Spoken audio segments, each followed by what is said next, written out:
Good evening, and thank you for joining. I am Brother Dr. Jeffrey Sterling, the Surgeon General for Alpha Phi Alpha Fraternity Incorporated. I'm very happy to be having this conversation this evening, and I hope that as you listen to the conversation, you actually pull out the parts that actually are applicable to your current state of dental health. This evening's moderator is none other. All I need to say about this good brother is that he is a five-time chapter president of different Alpha chapters, and he is a five-time Alpha Man of the Year.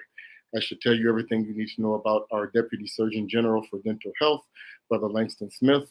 On behalf of our General President, Brother Willis Lonzo III, I want to welcome everyone to our program this evening on Advances in Dentistry.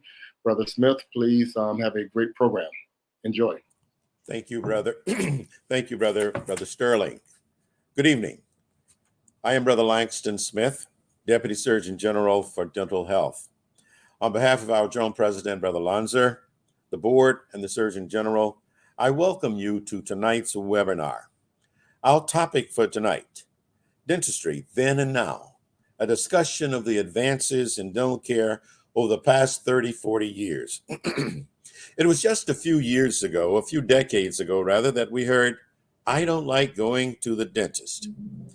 There were comments associated with pain, discolored teeth, long wait times for x-rays, and a few other not so good comments on the dental visit.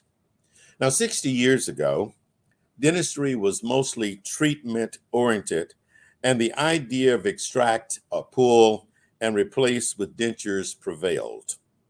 Today, dental treatment focuses on preventive care, oral hygiene, and treatment so that patients can maintain their teeth for life. Dental research, advances in technology, total health assessments during dental exams has catapulted us to where we are in delivering dental care today. Tonight, our esteemed panelists will discuss with you advances in dental care in 4 different areas. Their discussion will address advances in restorative dentistry by Dr. Robert Gamble, advances in anesthesia and pain management by Dr. Dana Jackson, advances in endodontics by Dr. Dontra Scott, and advances in removable prosthodontics by Dr. Ryle Bell. But first, a few housekeeping notes. Please ensure that your devices are muted. And secondly, we will have a question and answer session after the presentation. So please place your questions in the comment space and we'll try to get to them all. Our panel tonight is very distinguished and acclaimed dental professionals with outstanding backgrounds in clinical and academic dentistry. Tonight, Howard University College of Dentistry is in the house.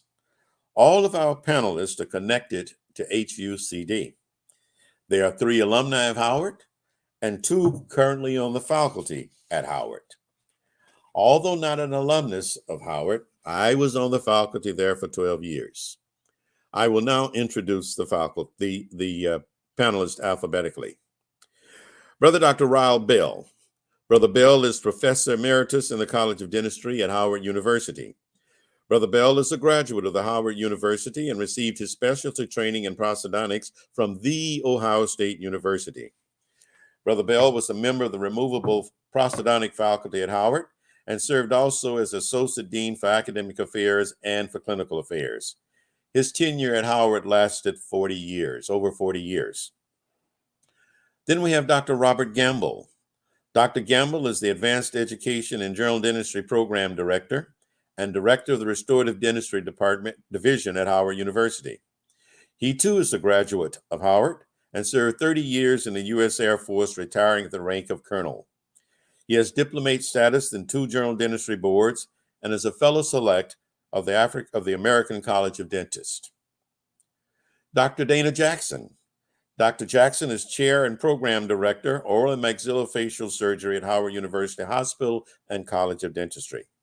He is a diplomate of the American Board of Oral and Maxillofacial Surgery and a fellow of the American Association of Oral and Maxillofacial Surgeons. He also serves as Associate Professor at Howard University. Dr. Dontra Scott. Dr. Scott, although noted on the flyer, was Director of Restorative Dentistry. Dr. Scott is in private practice, private endodontic practice at Heights Endodontics, Houston, Texas. He is a 2010 graduate of Howard University, and I'm proud to say he was a student of mine.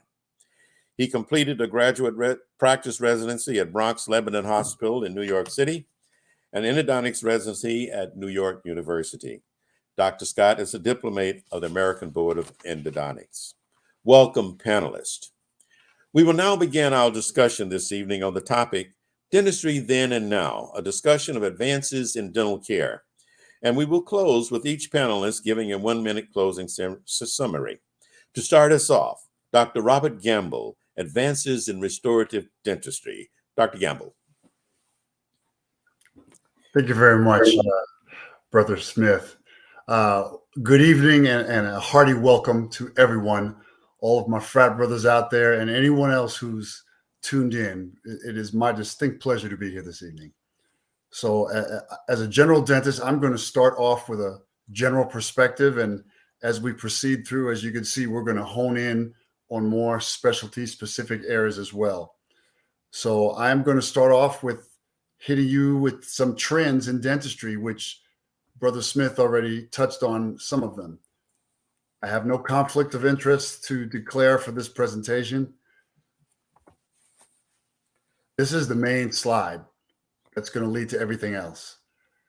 It's across the board. So even though I was asked to speak about restorative dentistry, I want to take the opportunity to let you all know that from the moment you walk in the door of most dental offices this year, you're experiencing the benefit of the advancements that have occurred. Starting off with your intake, the way that you are greeted and have your dental health documented, your examination. The majority of offices are now moving towards an electronic health record. You have digital x-rays. It's not the old processor that we used to use where we took an x-ray and waited 6 or 8 minutes for the image to develop. We have lasers that assist us in finding tooth decay. We have LED lights that assist us with doing an oral cancer screening exam and looking at your soft tissues. And we also have intraoral cameras that can record everything that we're doing and document it in your chart. So let's start with digital x-ray. You know, it's a small little sensor, as you can see here. It's about the same size as old-fashioned, traditional films, but it is thicker. And then there's another type of digital where it's a little smaller and bendy, similar to the old-fashioned films. And it goes into a little processor here that is connected to the computer by the USB, and voila, you've got your pictures. So the benefits of digital x-ray, there's more accuracy. Without getting too boring with the science of it, the accuracy of dental diagnostic x-rays is based on shades of gray. The more different shades of gray you have, the more accurate that picture is. And digital x-ray has increased the amount of shades of gray by a few hundred. So you had less than 100 shades of gray in the old-fashioned films. Now you have multiple hundreds of shades of gray. So your doctor can be more accurate in diagnosing what you may have going on. There's improved safety in the way of less radiation. The x-rays that you're exposed to produce a dental x-ray, they were not very high to begin with, but now it's approximately between 1/8 and 1/10 of the amount of radiation that we used to have back in the day. Instantaneous feedback, as I mentioned, we don't have to wait 6 or 8 minutes for a film. We take the image, it pops up on the screen right away. If it's not quite what we want, we can retake an image immediately, which leads to being a time saver. And that's a time saver for us, and it's a time saver for you as a patient. The durability of the images, they're saved on the computer. They don't degrade like old-fashioned film can over time if there are fluctuations in temperature. And finally, it's safer to the planet, because if we are not using the conventional old-fashioned films with the processor and developer, we no longer have to maintain those fluids and dispose of them properly to follow the EPA and OSHA guidelines. So that's one less thing that we have to manage. and you don't have to worry about wastewater, et cetera, damaging the environment. So now moving on to the lasers, or at least touching the tip of the iceberg with lasers. There are little wands, little pens that we can use now to assist us in our examination. So we'll do a clinical examination. We will look in your mouth. We will expose dental x-rays to help us see what's going on beneath the surface. But now we have these lasers that some practitioners are using, and we can use that on the chewing surfaces and the smooth surfaces of your teeth to try to see if there's something going on that has not yet shown up on the x-ray. And based on that information, we can make a good decision as to whether something needs to be done right then, or whether we should monitor and follow this for 6 months, 12 months. But it gives us an early data set as to what's going on with teeth. Soft tissue exam. Oral cancer, well, it's just not a good thing. We all know that. But the key is detection. And so whether you realize it or not, every single dental office is performing an oral cancer exam as part of your yearly checkups or every 6-month checkups. Not every dentist is as much of a salesperson to talk you through it and let you know that's what they're doing. But rest assured, we are looking. We are checking.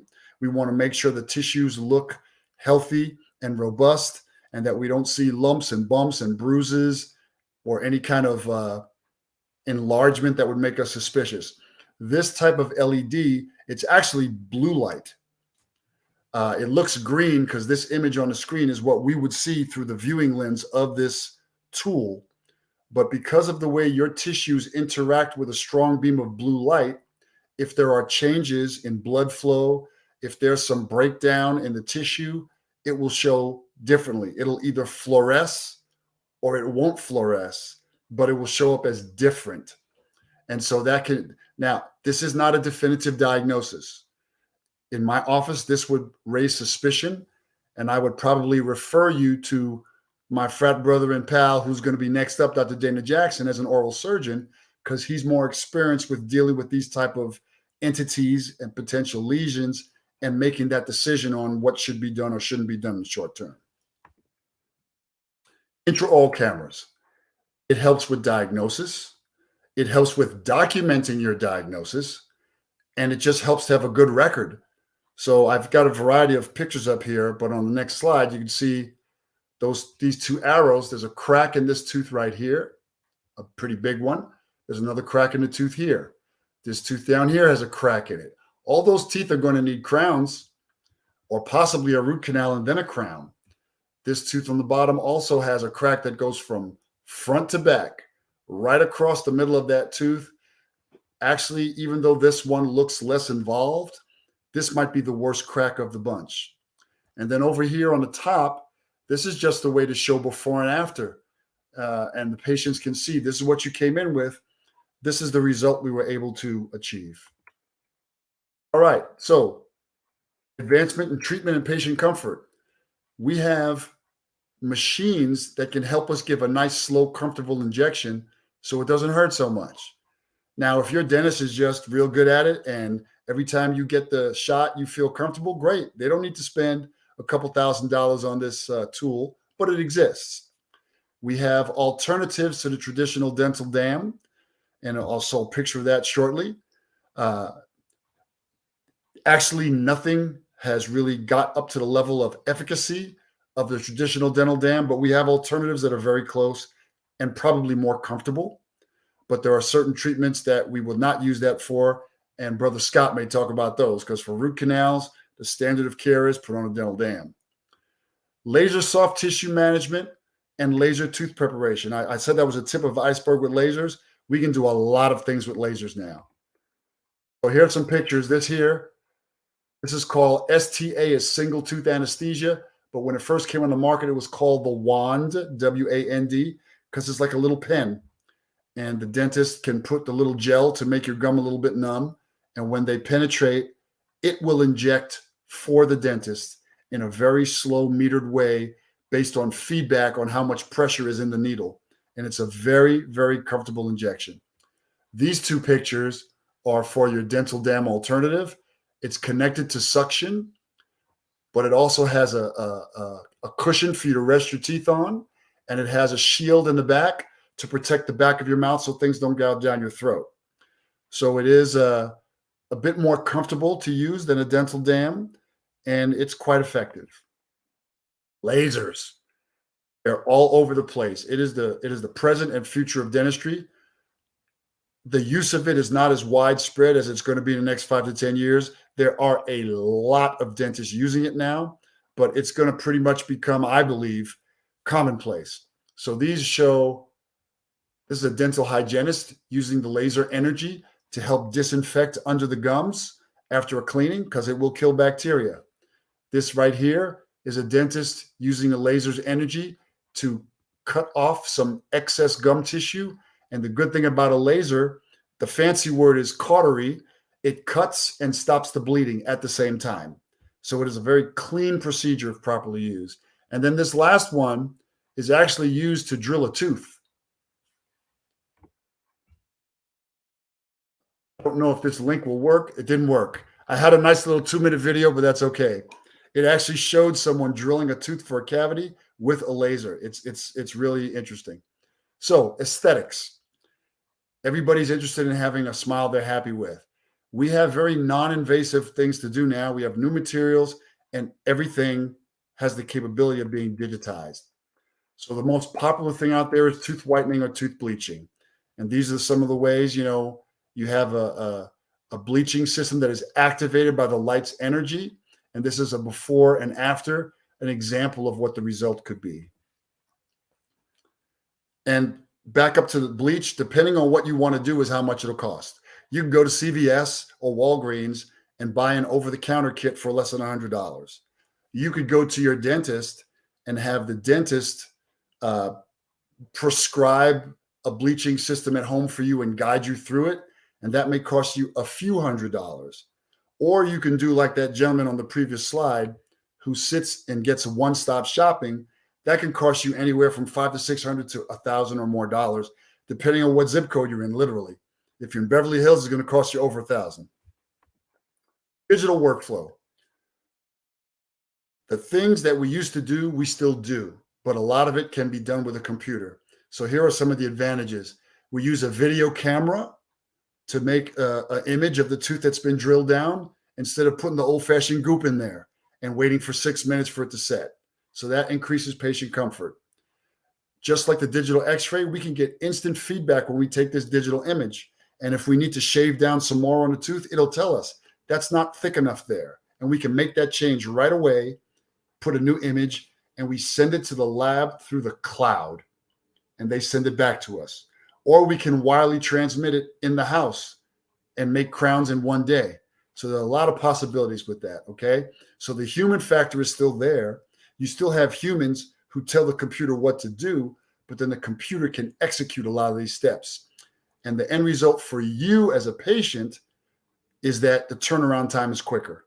If you're sending something through the cloud, you don't have to put it in the mail. And so you get your product back faster. And if your dentist is doing it in their office, it is even faster, a couple of hours. And this is CAD/CAM stands for computer assisted design and computer assisted manufacture. So these are just some examples of what can be done. These are teeth that have been shaved down for caps. This is how you design for a single crown. These are two teeth next to each other. And you see this feedback here? The computer is telling you where the opposing bite is. So you make an image of the teeth you're working on. You make an image of the opposite teeth, and the computer will tell you where it's hitting. And if you don't want it to hit so heavily there, you can design it, and then you can fabricate your restorations. And then this one up here, you can even use it to help digitally design an implant crown. You have a milling machine. And again, there are little diamond cutters that sit in there, and it's like Edward Scissorhands. You activate it, and it cuts it in about 10 minutes. You got a crown. And then this is what some of it can look like, these materials. And this is the new material I talked about. It's something called lithium disilicate. That's nothing you're going to ever remember, but it's just gorgeous. It's kind of chameleon effect, I call it. And it really, really matches your natural tooth shade well. So to sum it up, these modernization trends, they can help. Nothing here is magic, but they can help with your comfort, with your safety. They can help us be more accurate as dentists. They can help our procedure be more accurate. We talked about the time savings, and that time savings is going to result in you being satisfied as a patient. And let's be honest, it's practice profitability. No dentist is going to spend a few $1,000s on a tool if they think they're going to lose their money in the long run. So it's a win-win. The dentist can be more productive. You can be more pleased because you're getting a shorter turnaround. So with that, again, I'm very pleased to be here to support my frat always and forever. And so with that, I will end my show and turn it over to Dr. Dana Jackson, oral maxillofacial surgery. Yeah, thank you, Dr. Gamble. I'm very pleased to be here with this elite panel. I think this is a topic that's well overdue, because I think there's a lot of changes that a lot of the patients don't know about. And I want to highlight some of these things. I'm going to come from a little different aspect than Dr. Gamble. I'm going to talk about ways that you can allay fear and anxiety, because, as we know, dentistry is, for most people, it's something you have to do, not something you like to do. So we need to be able to develop ways where we can go in and have it done very comfortably.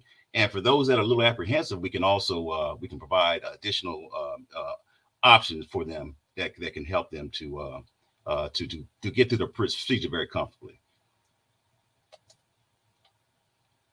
And I'm going to see if I can. So let me see if I can advance my slides. Can you advance the next slide? So dental anxiety, and this occurs mainly at a young age. Kids when they come to the dentist, they always have fear of the unknown, fear of what you can do to my mouth, the noise of the drill, the needle itself, and this fear tends to follow them throughout their life. So one of the things that we try to do as providers is to allay some of that fear. And how do we do that? Next slide, please. So we do what's called a consultation. So we bring the patient in, we talk to the patient about what they need to have done.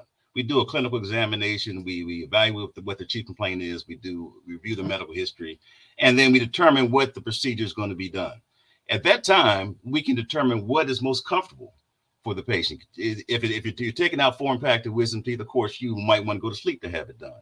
If you're just doing a routine filling, you may decide to have it under local anesthesia, or you may have laughing gas, or you may just have to have some oral pre-medication.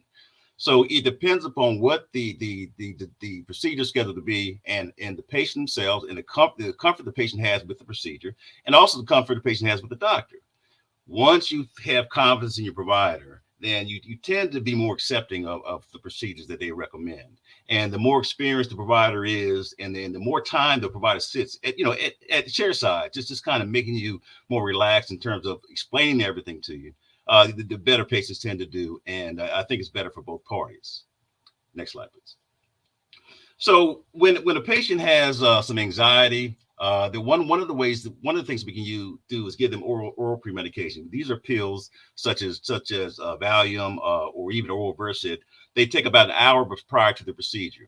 Now, the difference with this type of technique, you have to bring somebody with you, because once you take these, they're going to make you drowsy, and you can't have anything to eat or drink for about 6 to 8 hours prior to. So you take the medication, and somebody has to bring you to the office. There are some offices where we administer the medication in the office, and you just wait an hour prior to for the medicine to set in, and then we bring you back and do the procedure that's required. It doesn't put you to sleep, but it just takes away the edge. I mean, it takes away the anxiety, and it makes you more comfortable.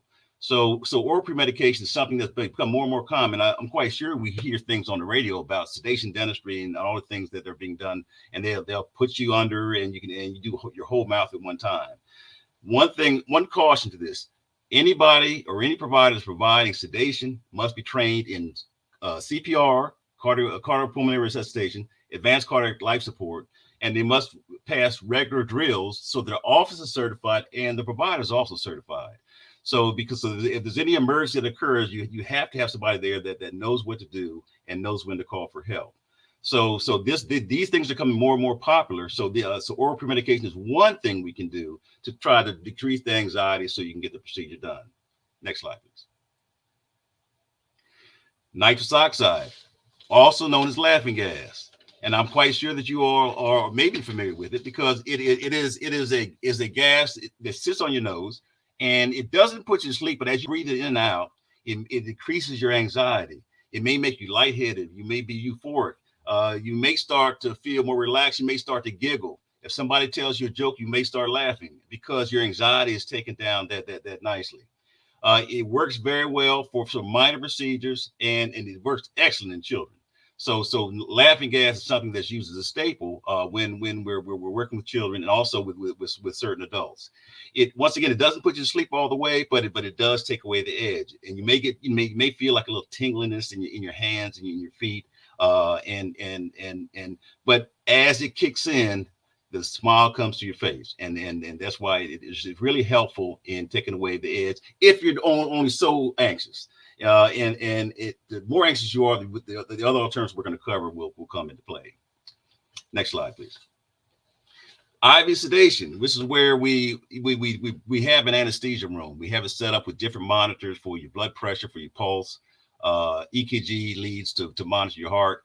We start the IV, and then we administer a series of medications to take you from a light sedation to a moderate sedation to a deep sedation, depending on what the procedure is done and the quality and qualifications of the provider.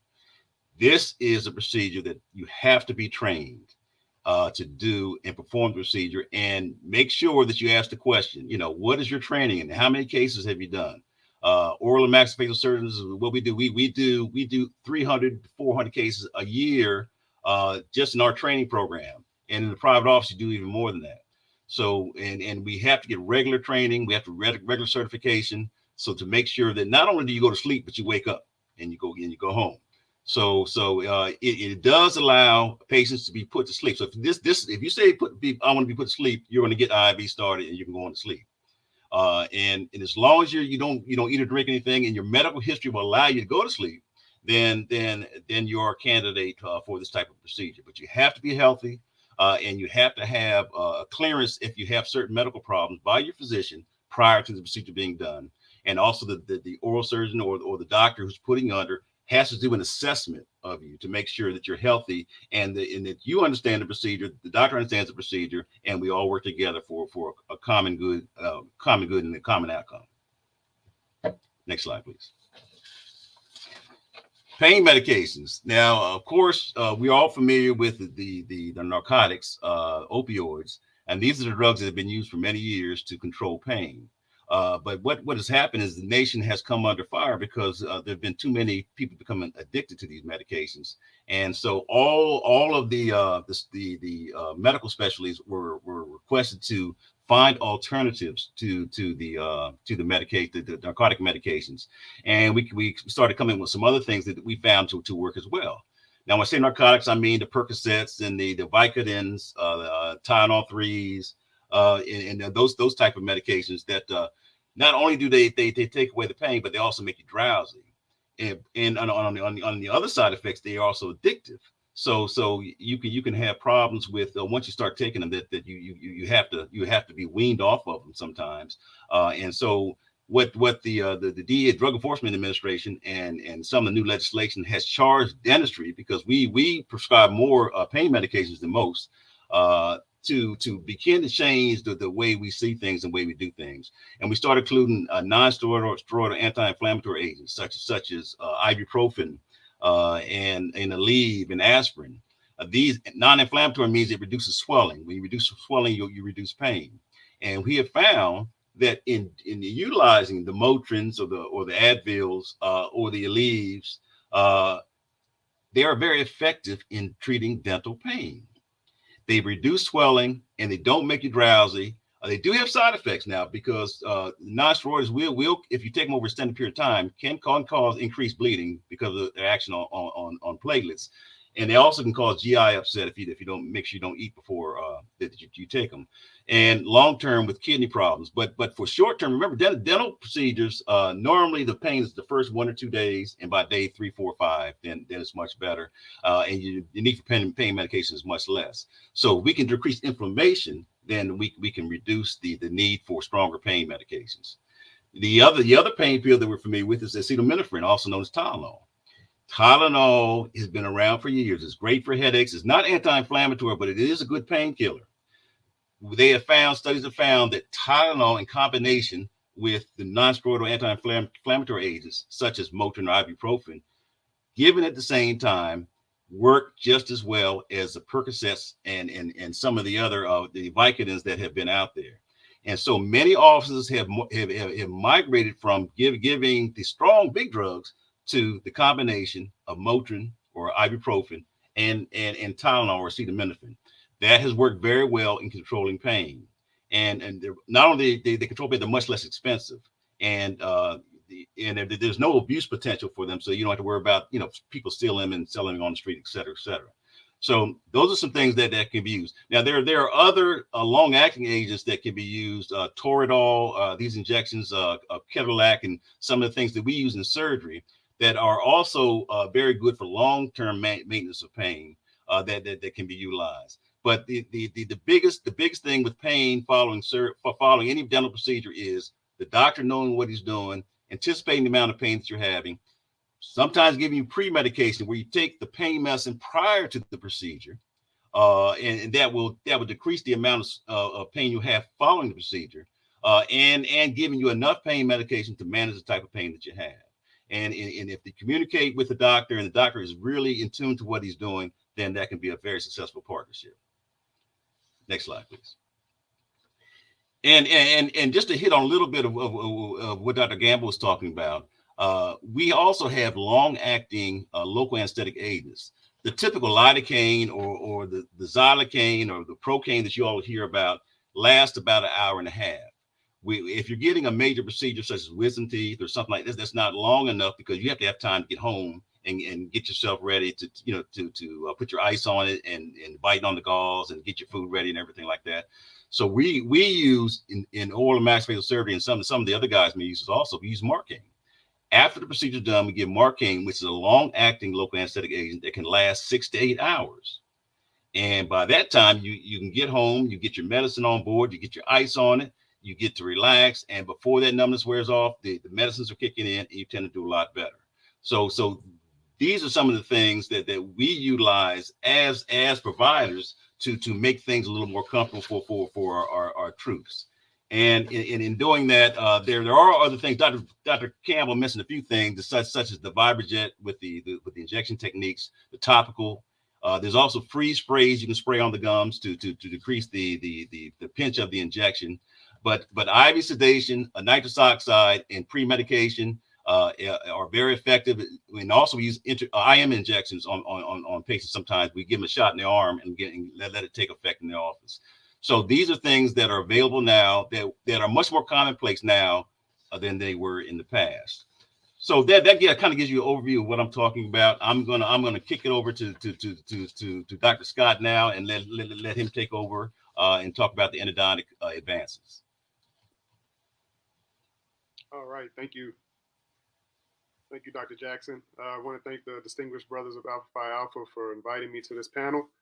And I am here today to talk to you about something that I'm sure all of you have heard about, but no one wants to encounter, which is a root canal. I'm going to talk about a modern day root canal and how things are a lot different than probably what you heard in the past. Now, we've all had tooth pain. Many of us, we know that it's not fun. It can be cold or hot sensitivity. It can start spontaneously. Sometimes when you're biting on something, it can hurt, or even you get this all of a sudden swelling or an abscess. And that usually comes from either you cracked your tooth or a filling came out, broken, or you just have a cavity there. And what happens is your nerve gets really inflamed and it just lingers pain, or the nerve could die and it becomes necrosis. So then what happens? You go to your dentist and what do they say? The dentist says, you need a root canal. And as you can see some of the pictures here, that's usually the face I get when I tell patients that you need a root canal. But I want to get straight to the point and let you guys know a few things. A root canal is a procedure that's going to help you save your natural tooth. All right. I'm here to help you save part of your body, which is your natural tooth. You will be numb throughout the procedure of the root canal, and a root canal should not hurt. I'm going to say that one more time. I think that's the most important thing. A root canal should never hurt. I'm a root canal specialist, and I do about 6 root canals a day on average. A general dentist does about 6 root canals in a week. So that's why sometimes it's best for you to see a specialist, and sometimes your general dentist can perform the procedure. But just keep that in mind. Most specialists are able to perform most of their procedures in a single visit, where it may take others longer. After a root canal, you can expect healing time. So keep that in mind. Your tooth will not feel normal right away. That's very important. Sometimes I do have to give prescriptions, and sometimes you do need antibiotics, but not every case. All right. And after a root canal, you do need to get a crown on the tooth. So that's where you would go see Dr. Gamble or your general dentist for that crown. Now I want to talk about anesthesia. A lot of the stuff that Dr. Jackson just finished talking to you guys about applies in endodontics as well. The goal is for you to be comfortable throughout the procedure. So profound local anesthesia is a must. And that starts with the injection technique of your dentist. So as dentists, we're trained on the anatomy of your body and trying to understand what nerves we need to block in order for you to feel comfortable. So yes, I do hate to say it, you will have to get a needle or a few needles prior to your root canal starting. But that's just so that you don't have any discomfort throughout the procedure. There are a lot of different anesthetic agents, just like Dr. Jackson just finished talking about. The main thing we want to know is your cardiac health. So that also will determine what agent we are able to use, because some agents have more concentration of epinephrine in them. So we may not want to use that on you if you have some cardiac issues. Now, some people come and say, well, I'm allergic to anesthesia. It makes me feel jittery. The anesthesia has epinephrine in it. Epinephrine is supposed to make you feel jittery. It makes your heart beat fast. So you're most likely not allergic to the epinephrine. You can have some allergies to some of the contents in the anesthesia, but most likely you're not allergic to the actual anesthetic itself. So just make sure you talk to your dentist about that so you guys can be on the same page and we can make sure that we get you through the procedure comfortably. Just like Dr. Jackson also mentioned, a lot of patients are anxious, especially when they come to see me for a root canal. And I understand, no one really wants to get in a root canal. So that's why we have the laughing gas. We also can provide you the conscious sedation, which is some of the medicines that Dr. Jackson just talked to you about.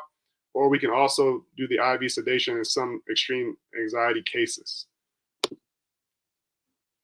The next thing I'm going to bring up, Dr. Gamble mentioned, is digital x-rays. I love digital x-rays. I did get trained on the traditional x-rays when I got into school, but then digital x-rays became kind of the norm during my time. So I love them. So you can expect x-rays. If you get x-rays at your general dentist and they send you to come see me, a specialist, I am going to take more x-rays because it's been proven that different angles give us more information. So that's why we take those different angled x-rays. You can feel comfort in knowing, as Dr. Gamble pointed out, that it's way less radiation nowadays, 22% less than the traditional films if you use a digital image. So most dentists are moving towards digital x-rays. It's kind of hard to even find a dentist who doesn't have digital x-rays anymore. And they are instantly developed and you can be easily manipulated and interpreted. My favorite thing that is a new tool for most dentists nowadays is called a CBCT. That's kind of similar to a medical CT machine, but for me, it's a limited field. All right. So once again, less radiation. I'm focusing only on that area that I need to see to make sure that I can tell you, if there's some unique anatomy in your tooth, maybe there's some signs the tooth actually may be fractured, or even sometimes I can pick up on some other pathology that may be in the area. And then that's when we do get an oral surgeon or pathologist involved. But a lot of endodontists and even general dentists are going to have these digital x-rays and the CT machines available, so they can provide the best care for you. Sometimes I say it's like having one eye closed. If you don't get all the angles, I can't really tell you everything that's going on. So I know it's annoying sometimes to take a lot of x-rays, but it's a reason for it. One thing that has not changed in endodontics is the rubber dam. It is the standard of care. And what does that mean? That means that you should never get a root canal without a rubber dam. I'm going to say that one more time. Never get a root canal without a rubber dam. All right? It's the standard of care. It prevents contamination. It helps the dentist see better. And it protects you from swallowing any of the medicines we may be using, or even some of the instruments or the burrs. Sometimes the burr flies off of the handpiece. I would hate for you to swallow it during the root canal. So that's why we put that rubber dam over your tooth. And there are many studies that prove that rubber dam actually increases the likelihood that your tooth will survive after the root canal procedure if it's used. All right, so make sure your dentist uses the rubber dam when you get a root canal. Another advance that I love is Rotary Instruments. What these are little files that are made out of nickel titanium that spin in the tooth, and they help us clean the walls. They kind of shave the tooth for us. So when I went to school originally, I was trained with hand instruments. I don't know if some of you have root canals, in the past, your dentist was kind of going in your tooth like this, just kind of going up and down, up and down. You just felt your jaw just kind of rocking like that. You don't have to worry about that anymore. Now we have these rotary instruments. They just go in the tooth and they spin nicely for us. They stay right in the middle of the canal in most cases, and they clean the canal out for us. So this is a huge advancement in endodontics. It actually helps us become way more efficient. I can move a lot faster with these rotary instruments than I would if I have to just keep going in and out with my hand instruments. Now, this is probably, in my opinion, one of the most important advances in endodontics, the dental operating microscope. It's essential, in my opinion. I would never let anyone, unless there was an absolute emergency, do a root canal on me without one of these. And the reason is because it has enhanced magnification and lighting. All right, so if you take your iPhone and you pick it up and you click the home button, and I want you to look at those two dots that are in between the numbers at the time. My time says 750, your time says 850. Those two little dots are bigger than some of the root canals that I'm trying to find. So imagine trying to find that with your bare eyes. You won't be able to. So you need something that will enhance your magnification, and that's what the microscope does for us. It also allows us to find some unique anatomical structures, or even detect cracks in your tooth, or even remove something that may be blocking that root canal. So imagine something inside of that little dot, and you're trying to get it out. How can you see that? You need a microscope to be able to see that. And also, sometimes things don't go as planned during treatment. Either the general dentist has some complications because it was a tougher case than they anticipated, or sometimes you come to me and I have a complication because of a tougher case than I anticipated. So the magnification allows me to, manage those treatment complications a lot better. So once again, if you go into an endodontic practice, you'll see these microscopes hanging on the wall, and you'll understand now why we have those. It definitely helps. It's essential, like I said, in my opinion. All right, I want to talk to you guys about irrigation. What we're doing when we irrigate the tooth, first we clean it out with the files, like I said, that spin around, and then we got to flush the debris and the bacteria out.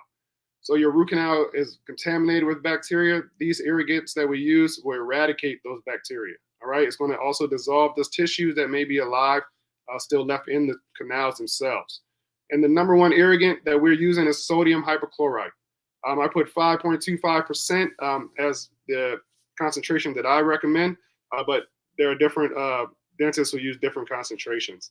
Two other irrigants that I do want to point out to you guys. One is EDTA. A lot of endodontists do use that. What that does is basically just kind of wipes the walls clean of your canal after we kind of clean them out with those files. So imagine drilling a nail into your wall. You kind of get those shavings. These irrigants will clean those shavings out of that hole there. And the last one is chlorhexidine. This is antibacterial only, so it doesn't dissolve any tissue inside of your tooth. So your dentist cannot complete your root canal properly just using chlorhexidine to clean out the inside of your tooth. And what I have here is 3 pictures for you guys to see of some of the technology and the advances that we have here in irrigation. We have ultrasonic activation, sonic activation, photodynamic theory, lasers, as Dr. Gamble pointed out. We're using lasers a lot more now in endodontics. And what that does is just makes the irrigants more effective. We can't hit all the surfaces inside that little canal. So these machines here, they actually help us hit those surfaces and improve the efficacy of what we're using to clean out your tooth. All right, so we've got you really numb. We've isolated with the rubber dam. We've cleaned out the nerve. We've disinfected the canal. Now the last part of the root canal treatment is to seal the canal up. All right, and what we've done for many years is use gutta percha. It's a material that has a lot of combinations of things inside that can be heated. It's thermoplastic, so we heat it up and we can condense it down to kind of shape the root canal system. So it's a 3D filling, all right, and we wanted to adapt that system nicely. I've shown some pictures of some root canals that I've completed in the past here, and you can see how the systems are unique, and they're kind of, they're curved and they're not just straight lines. So that's why you want to have that 3D adaptive filling. And it has to be biocompatible, meaning that it won't cause any harm to your body inside the tooth, or if any of it gets outside of the tooth. It should not really harm your body. So I know there was a movie going around, a couple years back about root canals causing a lot of problems. That's all false, because the materials we've been using for years have been proven to be biocompatible. They're antibacterial. Also, they adhere to the root canal system. So one advance that has occurred in the last few years is the different types of sealers that we have available. We have eugenol, resin sealers, but more recently we've been using a lot of MTA and bioceramics. They're just different types of materials that are just better, that seal the root canal better, and your body accepts them better. And they can basically work in different environments. Some materials that dentists use can't get wet.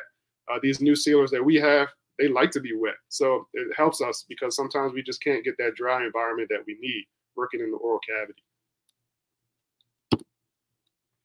All right, this is my favorite slide I like to talk about. Dr. Jackson really hit on this, because there are a lot of studies and there's a lot of press going around, because the United States, we've become addicted to pain meds. And it's unfortunate, dentists do play a role in it. We have overprescribed pain meds in the past, just because we want to send the patient on their way sometimes, and we give them a little bit too much. But the first 24 hours, it's going to be uncomfortable after a root canal. Your body's healing. I like to tell patients this is a surgical procedure, even though it doesn't seem like it. And your body's going to respond just as if though I did a surgery on your foot, So you won't be running on that foot for a couple of weeks. Don't think you can just go biting on a hard piece of candy the next day on a tooth after you had a root canal on that tooth. So I do always recommend, if the patient's medical history is okay, for them to take Advil or ibuprofen. And I also recommend, like I say, if they can, to add a little Tylenol, which is acetaminophen, into the mix. It's been proven time after time that these things are pretty much just as effective as you taking Tylenol with codeine or something like that. But you don't have to worry about the drowsiness. Obviously, like Dr. Jackson pointed out earlier, we want to make sure we take these medicines appropriately so that we don't have too many side effects. Sometimes I do have to prescribe antibiotics, but you do not need an antibiotic just because your tooth hurts. So I just want to make sure you guys understand that. Antibiotics are also something that's being overprescribed. You only need an antibiotic if you're showing signs of systemic infection, swelling, fever, malaise, things like that, right? And sometimes I do give narcotics. In the last 7 years, I have not prescribed a narcotic. But there are some times where it is needed. But like I said, most dentists now are trying to get away from that unless it's absolutely necessary. Remember, your body is healing, so it just doesn't heal overnight. Give it time, take it easy, and listen to your doctor as far as the medications you should take. All right, and this is my summary slide here. Root canals do help save your natural tooth and improve your quality of life. Most importantly, during the root canal procedure, it should not hurt. It should be comfortable. Your doctor should get you numb. If they cannot get you numb, they may have to send you over to me, and I have other techniques and other anesthetics that may be able to get you more comfortable. Another thing that's very important, digital x-rays are absolutely safe. All right, we will still put the lead apron on you to cover you up and protect you, but the radiation is much, much lower. The rubber dam is the standard of care, so please remember, never get a root canal without a rubber dam. There are modern technologies available that allow us to complete your complex cases in a single visit. And last but not least, please expect and know how to manage your healing phase throughout the root canal. I want to say thank you again, and I'm going to pass the mic now to who was my associate dean when I was in school, Dr. Bell, and he's going to talk about prosthodontics. Thank you so much. This is indeed a great pleasure for me because on several fronts. Not only am I in the company with my brothers of Alpha, but all the panelists have been students of mine at some time or other. And so I guess I'm the old man in the group here, but they have all made me very proud to see how they've come along and developed. And I'm extremely happy to be a part of this panel this evening. We're going to talk quite briefly about removal prosthodontics and what it is and what, if any, advances we've had, and there'll be quite a few. When we talk about removal prosthodontics, we're talking about things that a patient can remove from the mouth, prostheses which a patient can remove from the mouth. So we're talking basically about removal of partial dentures and complete dentures. If a structure is placed, something is placed in the mouth that a patient cannot remove it, then it's not a removable prosthesis. So these prostheses may either be partial or complete. Here's an idea of a partial denture. Patient is missing teeth. You see on the top, right side, left side, as well as the bottom. And since the teeth remaining, it's called a partial prosthesis. This patient has had a prosthesis in. You can see it here. He's replacing these 3 teeth on the upper right side here, replacing 1 tooth here, and then a couple of other teeth in the back. And this is what we call the old removable partial denture, which is a reasonably good prosthesis, but it has its problems in that what happens over time, if you don't get it serviced regularly, sometimes it moves the teeth and loosens the teeth up, particularly if you've got a lot of resorption of the bone underneath the prosthesis. So this is a removable partial denture prosthesis you see here. This patient has no teeth at all, and so the prosthesis for this patient then will be a complete denture. I've had questions asked me, and I saw one in Facebook recently. What keeps full dentures in the mouth? Well, you should never use adhesives at any time unless you really don't have any saliva in the mouth. The problem with adhesives is that saliva washes the adhesive out from in the denture, and you keep swallowing it all day. And most patients that I know who use a lot of adhesives inside dentures usually end up with stomach problems of one sort or other. Mucus adhesion, in other words, if you have 2 wet plates of glass and you put them together, they'll stick together because of adhesion between the intermolecular molecules between the water and the glass. This is what keeps dentures in the mouth at the same time. If a denture is well-fitting and there's saliva in the mouth and you don't disturb it because of the way the teeth come together, it should stay in there pretty well. So this is what keeps dentures in the mouth. So now you know what removal and partial prosthesis are all about. I will talk a moment then about advances, particularly. They not have many advances in what you do in removal prosthesis. Mostly it's in how you do what you do. We've always had to make impressions of patients' mouths, and an impression is where you put a tray in the mouth with that soft material in there that hardens up while it's in the mouth, and it takes maybe 6 to 8 minutes before you take it out. And then you got a pour model, usually in plaster Paris or some other relevant material. And then so you have to have models of the mouth. We still have to do that, but we don't use impression trays anymore for that. We just have to have ways of knowing how high the mouth is supposed to be, how far open it's supposed to be in function so the patient can eat and speak. And of course, aesthetics is a major portion of what removal prosthesis is all about. In this slide, you see a patient's mouth on the left side. All the upper teeth had to be removed because there were gum disease, what we call pyorrhea, and dentists call it periodontal disease. The teeth were all very loose, and they remove. And then you see on the right side an immediate denture, which is denture is made before the teeth are removed. And then the patient comes into the office, the teeth are then removed, and the denture is placed. And it's usually an excellent prosthesis because patients have less swelling and very often less post-operative pain. And so this is an immediate denture. But you see, aesthetics with dentures can be exceedingly fine if your dentist has a good eye for aesthetics and you guide them as to what pleases you. So that we find there are really few changes related to steps in the process. But how the steps have been performed is where the changes have taken place. Most of us know about implants. Well, if you remember the slide I showed you earlier with the partial denture, there were these metal clasps that were on the facial sides of the teeth.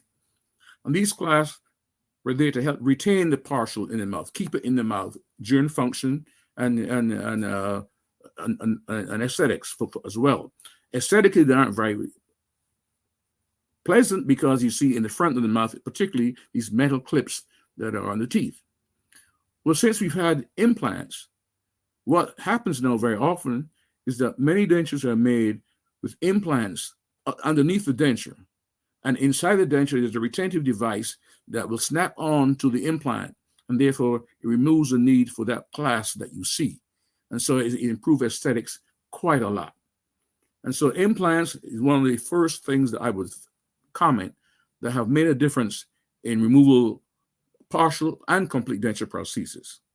For complete dentures, it also helps retention because some patients have very little ridges left.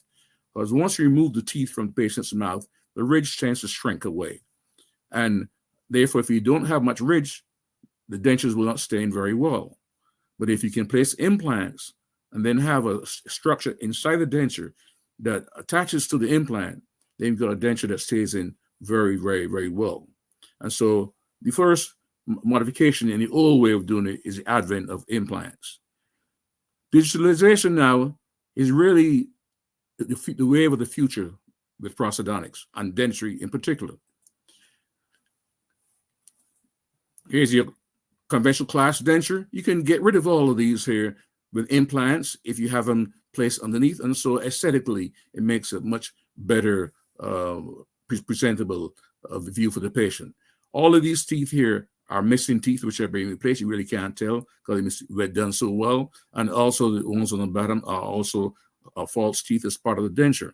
But you do have these metal clasps here that are unpleasant to look at. Here's an implant. And what happens with the implants is your dentist will then decide if you have enough bone, if you're a candidate for an implant. Every person is not a candidate for implantology. But if you are, then he will drill into the bone and place an implant in the bone. And usually it's left there for a little while. There's several ways of doing implants.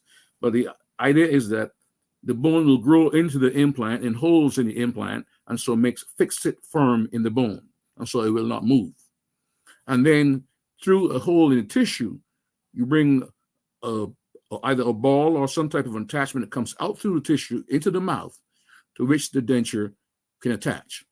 And here you see these are some ball attachments. This patient does not have much of a ridge left on the bottom. And so the implants are under the gum where you don't see them. But here's this ball attachment here.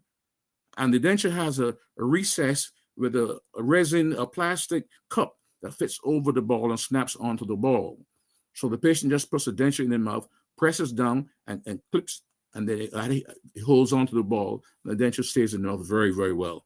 It enhances retention much better than the old method of mucus adhesion. And so another advance, of course, is the implant over denture. And this can be either complete or partial. And so this is one of the, again, new advances in terms, it's new in the last 10, 20 years in terms of complete dentures especially.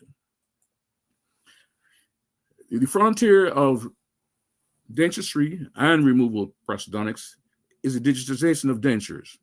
We've got machines what are called CAD/CAM machines, which were used in engineering many years ago, particularly in the auto industry, where they use them to make parts, tools and stuff for cars.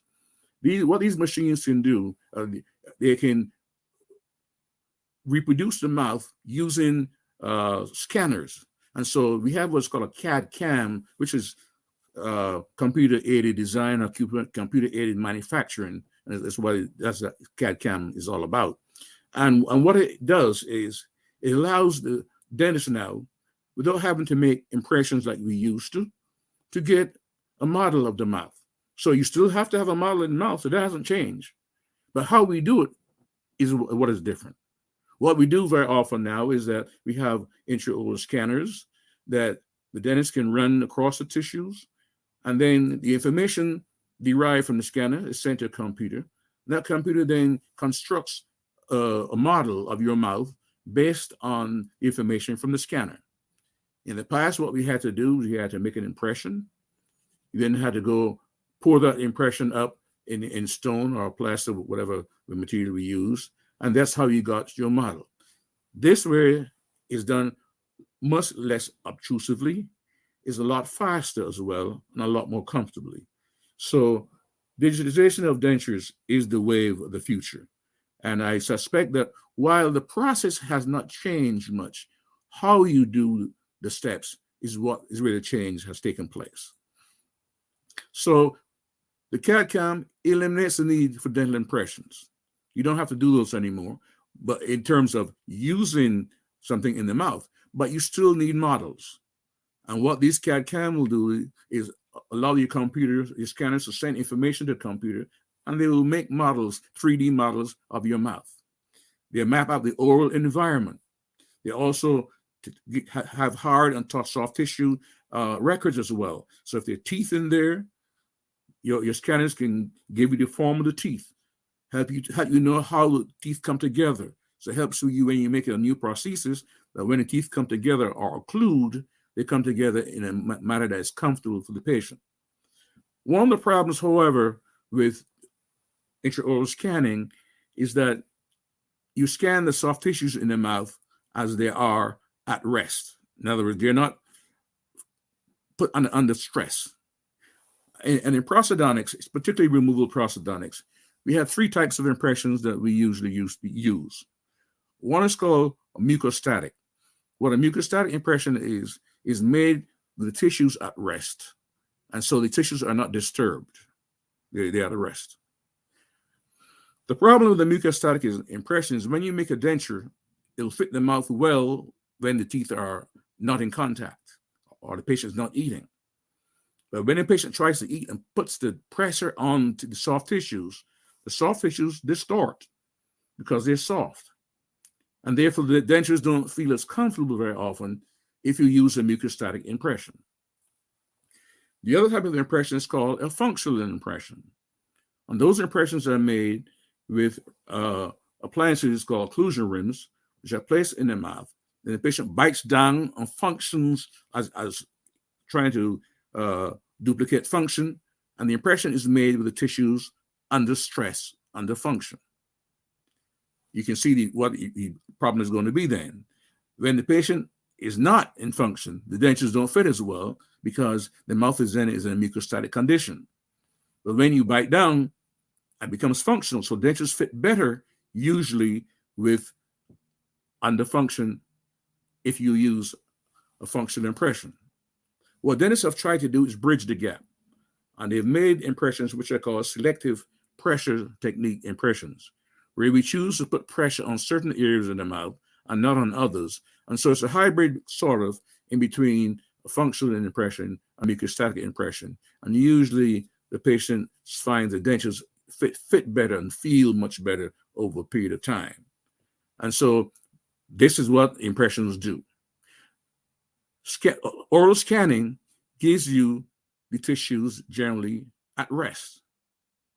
So very often what happens when the denture is made, sometimes you still have to go back and do a reline for the denture, because if the patient has soft tissue that is quite compressible, the dentures don't really fit well. And so CAD-CAM, as good as it is, and as I say, it's a way of the future, we still sometimes have to go back to the old way of combining, relining of the new denture with material, placing the tissues under some stress in a functional way so the dentures fit better and are much longer lasting. And so there are certain advantages to CAD-CAM. Believe it or not, it cuts down an entirely great amount of time. Usually, if you make the dentures the conventional way, you're talking about maybe 4 to 6 visits, depending upon how difficult the case can be. With CAD-CAM, you can get your denture in a day or two, because everything is done digitally and it speeds up the time that it's taken for the prosthesis to be completed and to return to the patient and put in the mouth. The other thing it also does is decreases the cost for the laboratory, because you don't have to pay a technician to do a lot of the stuff that technicians have to do, particularly in removal and partial and complete denture prosthodontics. This theoretically should lead to a decrease in cost of the appliance to the patient, which doesn't always occur because your dentist has now made a great investment in this materials and information and all that stuff, and so they have now just to somehow make this function for them as dentists. Because as dentists, of course, if you're going to invest a lot of money in armamentarium, then you got to pay for it somehow. And so it doesn't necessarily result in a decrease in the cost of the patient, but it does result in much less time for the patient, much less discomfort for the patient, because the prosthesis is usually much more accurate fitting and does a better job overall for the patient. I mentioned before some of the disadvantages. It's a limit in the accuracy of the capturing the soft tissue base. And also sometimes when we say occlusal anatomy, we're talking about where the teeth come together, the biting surfaces of teeth come together. That's called occlusion. And in determining the accuracy of the anatomy on the occlusal surface is still difficult and not perfected yet with the CAD/CAM machines. So I say to you, CAD/CAM is still a work in progress, but it's no question is the future of dentistry. And I will end my presentation here because I don't want to take too much time because we run out of time on the webinar. But the way we do dentures now is light years better than the way we did them before. However, we still do the same things generally. The steps are still the same. The difference is in how we do those steps. And with that, I turn it back over to you, Brother Langston. All right. Thank you very much, Brother Bell. I just want to thank all of our panelists for this very inspiring information on the advances in dentistry today. You've covered a number of topics, and I'm so proud of the fact that you also went into radiology, and because it is a mainstay of what we do. I would now ask you to take 1 minute just to wrap up, and I'll just start with you, Brother Bell. Just a 1 minute wrap up. Yes, thank you so much. This is a great pleasure to be here. I mean, I'm having more fun seeing my students here than anything in the world. But in terms of the presentation, I think patients need to know that removal prostheses are not things that are worn in their mouth 24/7. I have had several patients who've told me their husbands or their wives for over 30 years have never known that they wore dentures because they sleep with them and they keep them in their mouth. Dentures are not supposed to be in the mouth 24/7. And so if there's nothing else that you get from me this evening, take from this. If you're using a removal appliance, make sure you take it out of the mouth several hours, particularly at night when you're asleep. It allows the tissues to kind of rebound and allows vascular flow to come back in. And it also minimizes the chance of a condition called papillary hyperplasia, particularly in the upper arch, which is thought to lead to oral cancer. So take your dentures out at night. Thank you. Brother Scott. All right. I want to say thank you again for having me on the panel. I just want to summarize kind of what I said earlier. Endodontists are specialists root canals, and our goal is to help you save your natural tooth so that we can improve your quality of life. My main points are that we have all the modern technology, digital x-rays, and CBCT scans so that I can see your tooth in 3 dimensions. And lastly, root canals should not hurt. When you have a root canal with an endodontist, most of my patients fall asleep throughout the procedure. When they wake up, the procedure's over. And just know that when you leave, you have to go home and manage that discomfort as the body is healing. That is the healing phase. And afterwards, it's very important that you finalize the process by going back to your general dentist and get a crown. Once again, thank you. And please visit your endodontist if you ever have tooth pain. Thank you, Brother Scott. I am so honored and pleased that you are able to join us and that you are an endodontist. How about that? Dr. Jackson. Thanks for having me. This was a very, very, very good program. And as an oral maxillofacial surgeon, I think it's important to state that we can manage pain and anxiety. And we do that by tailoring the treatment planning to the patient's fears. And we educate the patients, and then we were able to control some apprehensions that they developed over time. And we can make it a very, very comfortable process. And we can decrease the post-operative pain. We can decrease the anxiety going into the procedure, and we get good surgical post-operative results. The main point is to make sure that you go to someone who's trained across the board in not only in delivering anesthesia, but in emergency procedures and precautions to make sure that you not only come in and have it done, but you leave all in one piece and very healthy. So as an oral and maxillofacial surgeon, we do a whole lot of surgical procedures, whether it be implants or wisdom teeth or infections or broken jaws and orthodontic surgery, all the kind of surgery on the jaws. So we're very comfortable in providing these type of services to our patients. And I hope that you all took something from this presentation, because I'm very pleased to be here with all the specialists here, because we all have great ideas. We cross over a little bit because dentistry is what we do is not exclusive totally to what the other dentists do. So we do appreciate your attention and time, and God bless you, you guys, and we wish you the best with your dental health. Thank you very much, Dr. Jackson. Dr. Brother Gamble. All right. Well, thank you very much, Brother Smith, for having me, and to all of you. And I think it's perfect that I followed my brother Dana, because what he said is kind of leading right into what I was going to use in my wrap up, is that it's a team effort. As a general dentist, I am knowledgeable about all these different arenas, but I'm also knowledgeable enough to know what I'm good at and know when I need a little help from my friends. And so hopefully what you all experience with your general dentists are people who are willing to reach out and utilize their team members when needed. So that's the thing. We need to have your best interest at heart as the patient and do whatever's necessary to get you the best care you can possibly get. And if I, as a general dentist, perform a specialty type treatment, I am still held to the same standard. I may not be able to do a root canal as expeditiously as Brother Scott, but I'm not allowed to do root canals poorly and have a lot of complications. And then you come back and I say, well, I'm a general dentist. That's how, that's not acceptable. If I cannot do a thorough job myself, I need to be intelligent enough to ask for the help for your benefit as the patient. So that's what it's all about. That's really my wrap up is it should be a team collaborative effort of the dental professional community for the benefit of the patients.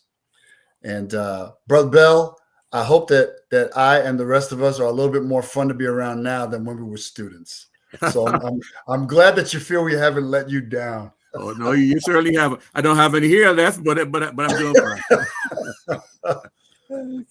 Okay. We thank you, gentlemen. We do have a couple of questions, and this one is for Dr. Scott. Why should I get a root canal instead of having my tooth pulled? I recommend you get a root canal instead of having your tooth pulled, because your tooth is a part of your body. It's a natural part of your body, and it affects not only the way your face looks, but how you function as far as chewing, smiling, talking. So your quality of life is overall better with your natural tooth. Now, there are some instances where we cannot save the tooth, but it's my opinion that you should at least try. Okay. All right. Thank you. This one is for Dr. Jackson. I am 36 years old and I still have my wisdom teeth. A friend told me that I should get them extracted because they may cause problems later. How do you address that? Well, first, we bring you in, we do the proper examination, radiograph, to determine whether or not the teeth are erupted or fully in the mouth, whether they're coming in at an angle sideways or not coming in at all. And we make the assessment. Not all wisdom teeth have to be removed. It depends upon if the potential is for them to cause you problems down the road. So as we do an evaluation and assessment, we determine whether or not you are at risk for problems, and we make that recommendation. And if we do, it's always better to have done early because you heal faster early. But we do wisdom teeth at a later age, but it's more so based upon indication for crowding and for infection and for cyst development and some of the things associated with wisdom teeth. But that's all based upon our clinical and radiographic evaluation of the patient to make the best recommendation for the patient. Okay. Here's a question in the comment section, and I'll throw it out to anyone.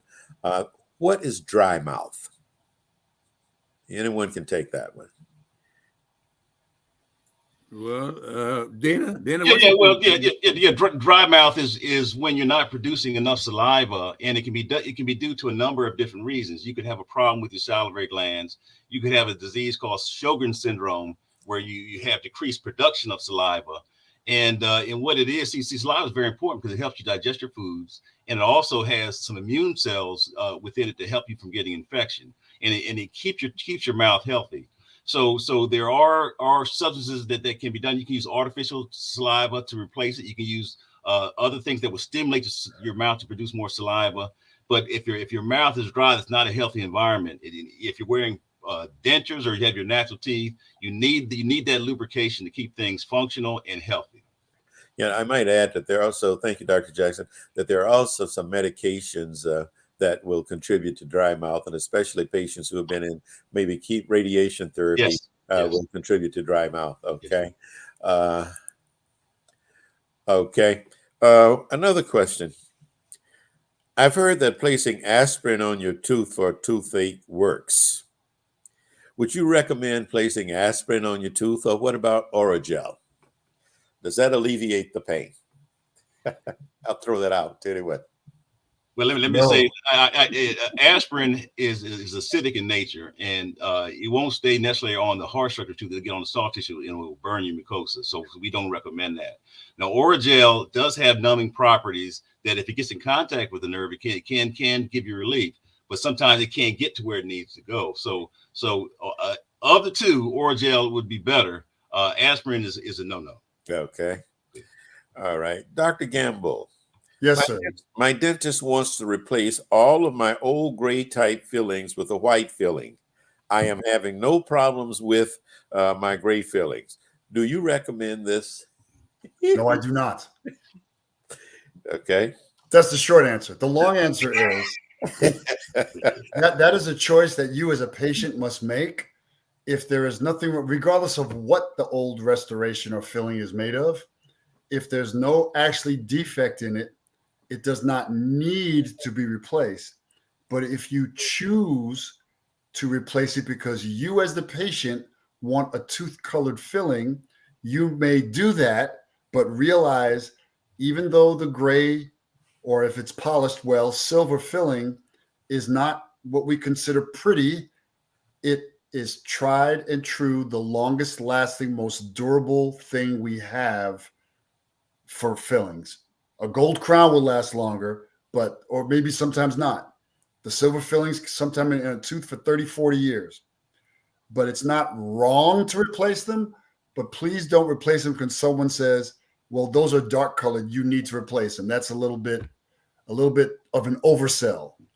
Okay. Well, thank you very much for that explanation. Okay. And then for Dr. Bell, I'm going to ask, should dentures be soaked in hot water to clean them? Oh Lord, no. Dentures are made of a resin like plastic. So if you put plastic in hot water, they're going to warp, they're going to distort. So what you do at night when you take the dentures out, you put them in lukewarm or just room temperature water.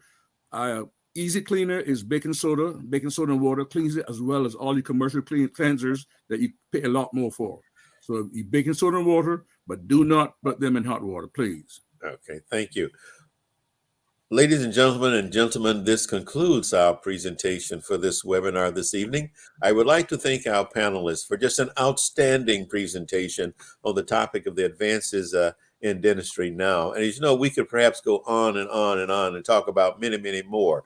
But, it's time now to wrap this up.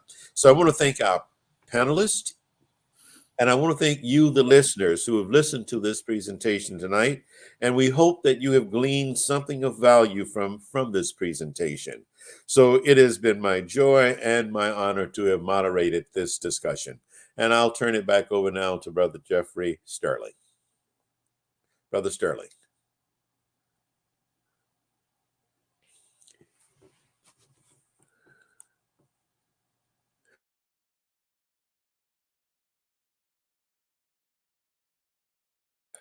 Brother Sterling is not here, so we'll just conclude tonight and say good night.